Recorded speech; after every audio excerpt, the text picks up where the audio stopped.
Hello students, कैसे हैं आप सब। आई होप आप सब अच्छे होंगे। एंड आज का हमारा इम्पोर्टेंट टॉपिक है न्यूनेटल इन्फेक्शन। इसको हम डिटेल में पढ़ेंगे। न्यूनेटल इन्फेक्शन क्या होता है, कितने टाइप का होता है और क्या क्या इसके कॉज होते हैं, क्या रिस्क फैक्टर होते हैं, सारा कुछ हम डिटेल में पढ़ेंगे। तो वीडियो आपको लास्ट तक देखना है। चैनल पे नए हैं तो चैनल को सब्सक्राइब कर देना है। तो सबसे पहले देखेंगे इसका introduction. Newborn infant are at higher risk of contracting various infection. जो न्यूबॉर्न बेबी होता है उसमें बहुत ज़्यादा चांस होता है इन्फेक्शन का, क्योंकि वो बहुत सारी इन्फेक्शस चीज़ों से कांटेक्ट करता है। Prenatal infection specially neonates bacterial infection. और जो प्रीनेटल इन्फेक्शन होता है वो किससे होता है? बैक्टीरियल इन्फेक्शन से। Cause by neonatal mortality in India, जो कि इंडिया में कॉज कर रहा है मॉर्टेलिटी को। नेक्स्ट हम इसका देखेंगे definition. Neonatal infection in systematic bacterial which incorporates septicaemia, pneumonia, meningitis, newborn. जो कि एक बैक्टीरियल इन्फेक्शन होते हैं, जैसा कि सेप्टिसीमिया हो गया, निमोनिया हो गया, मेनिंजाइटिस हो गया। ये आपका न्यूनेटल इन्फेक्शन होते हैं जो कि बैक्टीरिया के थ्रू कॉज होता है। नेक्स्ट हम देखेंगे इसका एटियोलॉजी, इसका कॉज क्या है। सबसे पहले हम देखेंगे एंटीनेटल पीरियड ड्यूरिंग प्रेगनेंसी, जब मदर के वूम में होता है। इंट्रा यूट्रस इन्फेक्शन, या तो उसको कोई इंट्रा यूट्राइन इन्फेक्शन हो सकता है या फिर ascending infection with contaminated liquid एमनी and amniotitis related to infected birth passage and premature rupture of membrane। Infection कब हो सकता है? यहाँ पे जो एमनियोटिक फ्लूइड का सेकेंड नेम होता है लिक्विड एमनी, जब ये इन्फेक्टेड हो जाता है और जब प्री मेच्योर होता है, जो मेम्ब्रेन होती है एमनियोटिक फ्लूइड जिसके अंदर होता है वो प्री मेच्योर होती है। अगर वो रप्चर हो जाती है तो चांस होता है ड्यूरिंग प्रेगनेंसी मदर को बच्चे को इन्फेक्शन हो सकता है।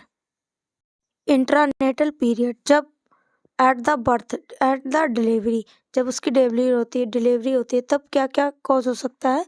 एस्पिरेशन ऑफ इन्फेक्टेड लिक्विड, जैसा कि एमनियोटिक फ्लूइड अगर इन्फेक्टेड है तो चांस है बेबी को न्यूनेटल इन्फेक्शन हो सकता है। रिपीटेड वजाइनल एग्जामिनेशन, अगर आप वजाइनल एग्जामिनेशन बार बार कर रहे हो तो चांस है इन्फेक्शन होने का। इन्फेक्टेड बर्थ पासेज, जो भी बर्थ जहाँ से बेबी बर्थ होगा अगर वहाँ पे इन्फेक्शन है तो भी चांस है बेबी को इन्फेक्शन होने का।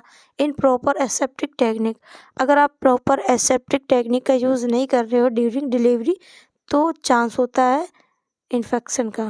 नेक्स्ट हम देखेंगे पोस्ट नेटल पीरियड, जब डिलीवरी हो जाती है उसके टाइम पे क्या कॉज होता है इन्फेक्शन का? ह्यूमन कांटेक्ट और केयर गिवर, अगर जो उसको केयर दे रहा है या उसके जो फैमिली के मेंबर हैं वो हाइजीन मेंटेन नहीं कर रहे हैं, बेबी को हैंडल करने से पहले हमें हैंड वॉश करना चाहिए एंड ये सारा हमें प्रिकॉशन रखना होता है। जब ये चीज़ें वो फॉलो नहीं करता है तो ह्यूमन कांटेक्ट के थ्रू इन्फेक्शन हो जाता है। Cross infection from other babies, और जो अदर बेबीज़ को हो सकता है इन्फेक्शन है उसको, अगर कोई दूसरे पर्सन से में इन्फेक्शन हो रहा है तो उसको हम क्रॉस इन्फेक्शन बोलेंगे। इन्फेक्टेड आर्टिकल्स, आपने जो articles during delivery time use किए थे अगर वो इन्फेक्टेड होंगे तो चांस है कि बेबी को इन्फेक्शन हो सकता है। इन्वेजिव प्रोसीजर, अगर कोई इन्वेजिव प्रोसीजर हुआ है, इन्फेक्टेड इन्वायरमेंट, और जहाँ पे बेबी स्टे कर रहा है, जहाँ पे बेबी है, अगर वो उसका इन्वायरमेंट क्लीन नहीं है तो वहाँ पे बेबी को इन्फेक्शन का चांस होता है। नेक्स्ट हम पढ़ेंगे रिस्क फैक्टर, ऐसे कौन कौन से रिस्क फैक्टर हैं जिनमें कि ये चांस होना बहुत ज़्यादा चांस होते हैं इन्फेक्शन होने के। पहला आपका है pre mature rupture of membrane, अगर जिसमें एमनियोटिक फ्लूइड होता है अगर वो प्री मेच्योर है, अगर वो रप्चर हो जाती है तो चांस होता है। Pre term rupture of membrane, अगर जो मेम्ब्रेन है वो प्री टर्म में ही रप्चर हो जाती है। प्री मेच्योरिटी, अगर बेबी प्री मेच्योर है। मैटरनल यूरिनरी ट्रैक्ट इन्फेक्शन, अगर मदर को यूटीआई है। कोरियो एमनियोनाइटिस मीन्स जब प्रेगनेंसी होती है मदर को उस टाइम पे अगर कोई इन्फेक्शन हो जाता है फीटस में। एंड अदर फैक्टर हैं LVW, low birth weight, maternal UTI, maternal fever, low Apgar score, maternal substance abuse, अगर मदर कोई अल्कोहल ले रही है, स्मोकिंग कर रही है, डिफ़िकल्टी डिलीवरी, अगर उसकी डिलीवरी नॉर्मल नहीं हुई है, अगर हिस्ट्री ऑफ रिकरेंट अबॉर्शन। कुछ कॉमन इन्फेक्शन है जो बेबी में देखे जाते हैं। पहला है सुपरफिशियली, सेकेंड है लोकलाइज या सिस्टमिक। पहला सुपरफिशियली में आ सकता है आपका eye infection, eye infection, skin infection, umbilicus, oral cavity, ये आपके सुपरफिशियल है। नेक्स्ट है सेप्टिसीमिया, DIS, ये एक डिसेमिनेटेड इंट्रावस्कुलर कोगुलोपैथी है। इसमें क्या होता है, जब बेबी के बॉडी में ब्लड का कोगुलेशन हो जाता है। पाइलोनेफ्राइटिस, किडनी में अगर किसी बैक्टीरिया की वजह से इन्फेक्शन हो रहा है। कुछ कॉमन इन्फेक्शन है जैसे कि न्यूनेटल कंजक्टिवाइटिस, इसमें क्या होता है, inflammation of conjunctiva during first 3 week of life, term as ophthalmia neonatorum. जो बेबी को 3 मंथ में, मतलब 3 वीक में बेबी का जब बर्थ हुआ, उसके 3 वीक या फर्स्ट वीक में उसको क्या कंजक्टाइवा देखने को मिलेगा, जिसको एक टर्म दिया गया है, इसको हम क्या बोलेंगे, ophthalmia neonatorum. Sticky eye without prudent discharge are common during first 2 to 3 days after birth. और ये मतलब एट द बर्थ टाइम पे भी 2 या 3 दिन बाद देखने को मिल सकता है। इसमें जो आई रहेंगी वो स्टिकी रहेंगी और इसमें जो प्रूडेंट डिस्चार्ज है वो इसमें नहीं होगा। सेकेंड है आपका अम्लाइकल सेप्सिस, जिसको हम बोल सकते हैं omphalitis. The incidence of umbilical sepsis is reduced due to aseptic technique and clean practice at birth।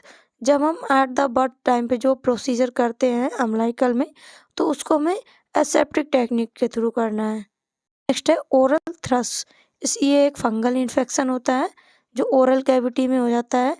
And tongue by candida albicans in the late first week of second week of as.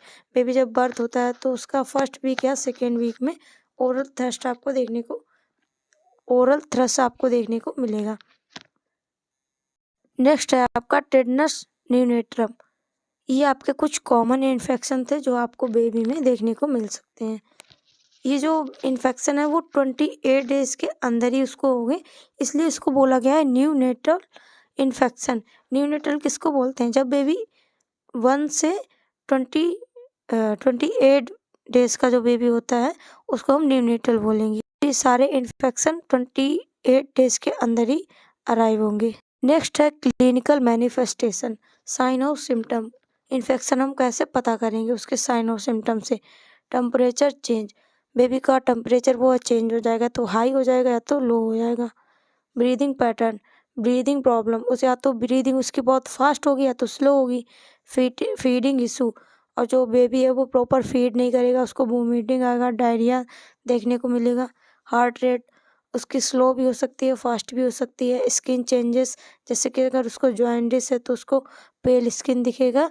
Congenital infection, growth retardation, deafness and macrocephaly. Next है diagnostic evaluation, कैसे हम क्या क्या इसमें test करवाने हैं। पहला है ब्लड टेस्ट, जिसमें आपको CBC करवाना है, ब्लड कल्चर करवाना है। एंड नेक्स्ट है यूरिन टेस्ट, जिसमें आपको यूरिन का कल्चर करवाना है। इमेजिंग टेस्ट, जिसमें चेस्ट एक्सरे, अल्ट्रासाउंड आपका आएगा।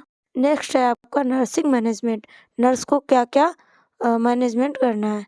Organism can be carried neonatal on the hand, under the nails and jewellery और केयर गिवर। आपको जब बेबी को हैंडलिंग कर रहे हो, बेबी को केयर दे रहे हो, तो उस टाइम पे आपके नेल्स हैं वो लॉन्ग नहीं होने चाहिए और आपको जो भी ज्वेलरी है वो आपको रिमूव करनी चाहिए। बेबी को हम जो केयर दे सकते हैं वो एक तो सपोर्टिव केयर दे सकते हैं, एक एंटीबायोटिक उसकी थेरेपी चलेगी। सपोर्टिव केयर में हम क्या कर सकते हैं, मेंटेन द वार्म, जो भी इन्वायरमेंट है उसको हम मेंटेन रखेंगे, थोड़ा वार्म रखेंगे।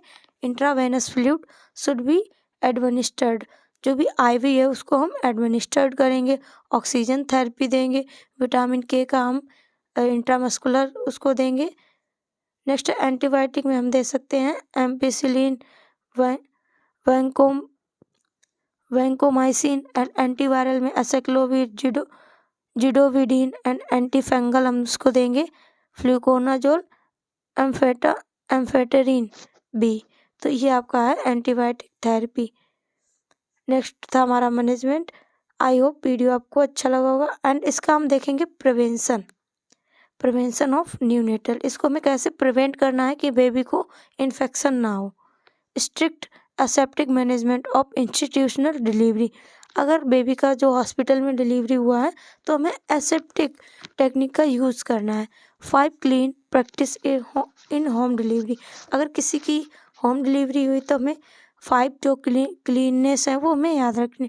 पहला, क्लीन सरफेस होना चाहिए, क्लीन हैंड होना चाहिए, क्लीन कॉर्ड भी, क्लीन ब्लेड होना चाहिए, क्लीन केयर स्टम्प होना चाहिए, hand washing before and after handling the baby. आप जब बेबी को हैंडल कर रहे हो तो आपको हैंड वॉश करना है minimum handling the newborn baby. और जो न्यूबॉर्न बेबी है उसको आपको ज़्यादा इधर से उधर नहीं करना है। मेंटेन द क्लीननेस, और आपको क्लीननेस मेंटेन रखना है। I hope. तो ये था हमारा आज का topic, neonatal infection. I hope video आपको अच्छा लगा होगा। वीडियो अच्छा लगा तो वीडियो को लाइक करें, चैनल पर नए हैं तो चैनल को सब्सक्राइब करें। Thank you for watching my video. Subscribe for more content.